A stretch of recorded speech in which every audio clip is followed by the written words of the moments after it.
দেখ ভাই, তুই যদি ছেলে হয়ে থাকিস তাহলে আজকের এই কথাগুলো মন দিয়ে শুনে যা, কাজে লাগবে। দেখ ভাই, তুই যদি ছেলে হয়ে থাকিস আর তোর যদি পড়াশোনা করতে ভালো নাই লাগে, তাহলে পড়াশোনা করা ছেড়ে দে, কাজে লেগে যা, টাকা ইনকাম কর। ফালতু স্কুলে গিয়ে মেয়েবাজি করে কোনো লাভ নেই।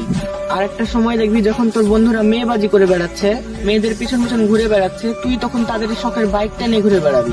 আর আমরা ছেলে মানুষ ভাই, একদিন না একদিন টাকা ইনকাম করতে হবেই। তোকে রোদের তাপের নিচে কিংবা ফ্যানের হাওয়ার নিচে কাজ তোকে করতেই হবে 8 থেকে 12 ঘন্টা। 500 থেকে 1000 টাকা প্রতিদিন ইনকাম করতে হবেই। আর একটা কথা মনে রাখবি, এই দুনিয়ার মানুষ ছেলেদের যোগ্যতা দেখে নয়, পকেটের নোট দেখে সম্মান দেয়। তা কুকুরেরও অনেক সম্মান আছে তোর পরিবারের কাছে। আর তুই যদি বেকার হোস, তোর কোনো দাম নাই। তাই ভাই, টাকা ইনকাম কর, নিজের যোগ্যতা নিজে বানা। কারো কথা শুনে কোনো লাভ নাই। মানুষ অনেক কথাই বলবে, মানুষের কথায় কান দিয়ে লাভ নাই ভাই। নিজের যোগ্যতা নিজে তৈরি কর, নিজের ভবিষ্যৎ সুন্দর হবে। I'm so